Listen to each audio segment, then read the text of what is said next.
They're off. All coming away to a good start.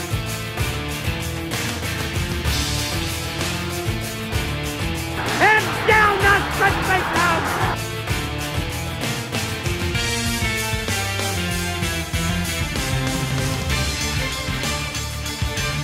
Serpent Beaver, Skip away wins!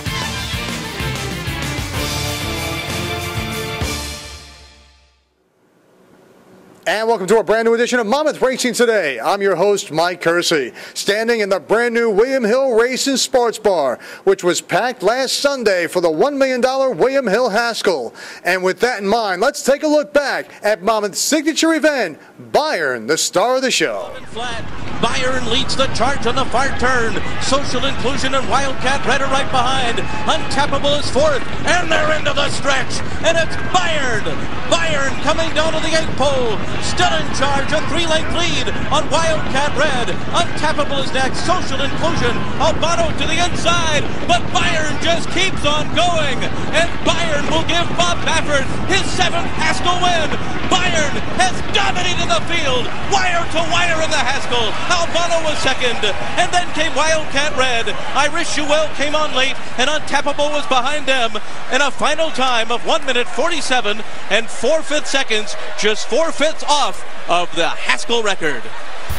Larry Coleman's on the call, and Bob Baffert, well, he rolls the lucky 7.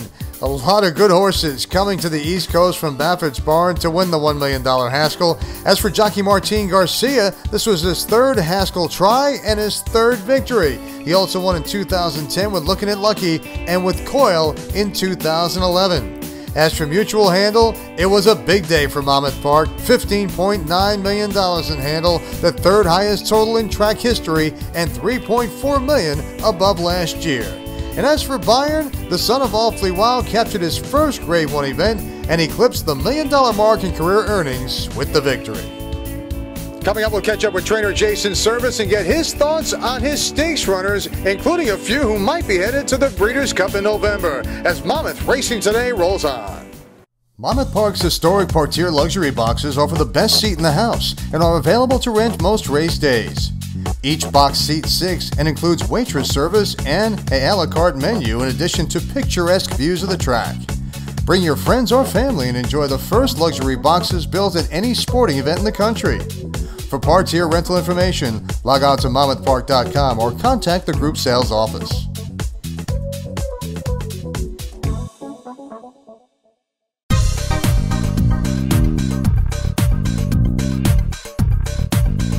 Welcome back to Monmouth Racing Today alongside Jason Service, one of the best trainers in the country here at Monmouth Park. And well, you know what? I can give you those superlatives. I know you don't necessarily want to take them, but we'll throw them out anyway. But you got a string here, string up at Saratoga. Busy summer for you. Yeah, it's been busy. Been a good year. I got a good crew. Real happy. Let's talk about some of your top horses. And first, I guess we should talk about the Hangover Kid, who's looking at a big race at Saratoga, going in the Sword Dancer. Tell us a little bit about that one. Man, he's a homebred. The Taglientes bred him, and I've had him his whole career, and he's been a great horse for us. He was second here out of the 15 post in a Grade 3 opening weekend, or the first month, and then he come back and win the Bowling Green, which was a Grade 2, and you know, the Sword Dancer's a Grade 1. Mm-hmm. We're looking at it, but we also got a few other options. But we might go to the Breeders' Cup with him if he gets enough points. Big money on the line in that race too, about $600,000 in the Sword Dancer, right? $600,000, Grade 1, but he's a colt. You know, means a lot. What's he got to do to get to the Cup in your mind? Actually, right now he's got enough points. I think he's got 8. He's maybe number 7 or 8 on the list, and that's if the horses in front of him make it. Mm-hmm.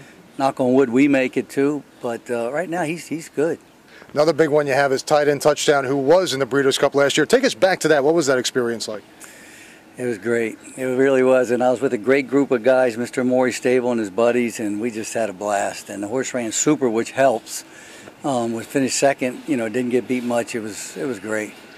What about Tight End Touchdown that makes him such a good horse? Oh, man, he's tough. You know, he really is. That Ben's cat got me the other day at Parks, beat me a nose, and he didn't have a good trip, really. Got steadied on the turn. We're looking to go back down there in September. They got a $300,000 that he'll be back in there, I'm sure, Ben's cat. So hopefully we'll turn the tables. Maybe Cup aspirations for him again too. I mean, we're looking to go back to the Breeders' Cup. I mean, that's that downhill course. Not all horses handle it. I got some feedback from some good horsemen that said that was a really big thing, that horse handled it and ran well over it, because, you're going down a hill and then you're over the dirt. So we'd love to get back with that horse. Now, locally, we have a horse that many Monmouth fans know in Rebo Bobo, who is about as consistent as you get. I mean, the wins, you must have more winner's circle pictures than just about any other horse in your barn combined with him. What is it that makes Rebo Bobo such a good horse? Race in and race out, he just competes. He's a big, good-looking horse. He won a stake as a 2-year-old at Calder, actually going 1.70 miles. I've been sprinting him. Maybe that has something to do with it, but he's got a lot of heart. He's been a good horse for us, and he came out of the race good. Some days you get the bear, some days the bear gets you. That was just one of those days. Right. But we're real happy with him, and we actually bought his brother at the sale, who's showing some promise, and I believe we named him Brother Bobo. Well, that makes sense, and we'll have to look for him now, obviously, to keep things going. What's next for Rebo Bobo, and how'd you come by him originally? We claimed him out of a claim box and actually lost him and won a 6-way shake to get him back. There's a couple of spots for him. There's a stake at Saratoga, and there's a Vosburg in September. We've got our eye on one of those two. Probably not both, but one of the two. Before I let you go, I want to talk about the claiming game. I mean, it obviously is a big thing. You put a horse in, he gets claimed. Sometimes you claim him back. What is it? What do you look for when you're looking for a horse to claim for any one of your clients? A lot of times I'll get feedback from my clients. They have a little more time to do more of the studying than I do, so they usually throw horses at me, give me a list, and then I'll pick them over and pick out the horses that I like, and we usually will agree on what we like and go from there. It's a fun part of the game for you? It's great. I love it. Yeah. I really do. Well, all the best and continued success. Anybody we missed along the way in this barn that you have at 35 head back here? Juju Eyeballs. Oh, absolutely. Juju's tough. Yeah. Now there's a stake for her the 10th. Right. She just won a stake coming off an 8-month layup, or longer than that. So she came out of the race good, and we're looking at this stake coming up next week. And you're no surprise that she ran that well off the layoff. I mean, you have some good numbers first off the layoff. You really put your horse in the right spot and get them cranked up and ready for that start off the layoff. That's pretty much your MO, isn't it? It's easy with those kind. She's a nice filly. She's won, I want to say 6, 7, maybe 8. I mean, you point them, get them good, and point them in the right direction. They usually give you everything. Always a pleasure talking to you, Jason. Thank you. Okay, Mike. All right, Jason Service here on Monmouth Racing Today. More to come.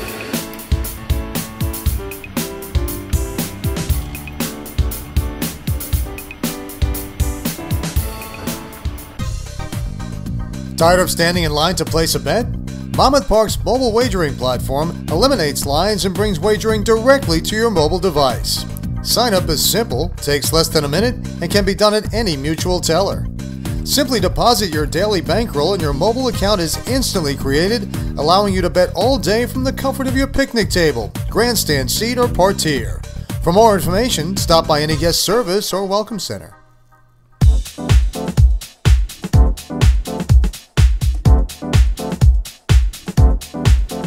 Welcome back to Monmouth Racing Today, and yes indeed, the Haskell is over. The $1 million signature event is in the books. Byron the winner, Brian Skirka alongside, and I guess none of us believe Byron can go the distance, but Bob Baffert had the last laugh again for the 7th time. Well, Bob Baffert told us, he said he's going to be on the lead. There's a lot of speed in this race. We don't care. We're going right to the front, and I guess it scared everybody else because he was on the front and on the front all by himself, and halfway down the backside when the fractions weren't all that fast, the race was over. It was indeed, and a good effort by Albano to get second in that race. Wildcat Red ran well for third, and we'll see what happens with the filly Untappable down the road. But Brian, a great day overall, close to 36,000 on hand. The sun held up. Just a great day. Yeah, it was an amazing day. We got a little lucky at Saratoga. The weather wasn't so well up there. So overall handle for Haskell, this was the 3rd highest Haskell day in history. So just a great day all around.